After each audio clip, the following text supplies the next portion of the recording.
الدولة طرف فيه، أو القوانين الدولية العالمية، وهي التي تختص بحل المشاكل والصراعات بين الدول وبين بعضها. زي ما كان استردينا طابة أما كن في إشكالية ما بين مصر وما بين إسرائيل على طابة، واستردينا طابة وأصبحت طابة مصرية 100%. يبقى أول فرع من فروع القانون هو القانون العام، مجموعة من القواعد بتنظم العلاقات التي تكون من الدولة طرف فيها.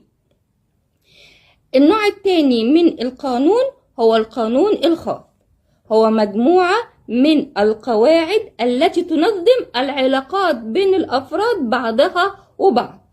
التصارع بين الأفراد في التجارة، القوانين التجارية، قانون الأسرة أو قانون محكمة الأسرة، المشاكل اللي بتحصل بين الأزواج والأبناء وحق الرؤية وكل هذا. يعني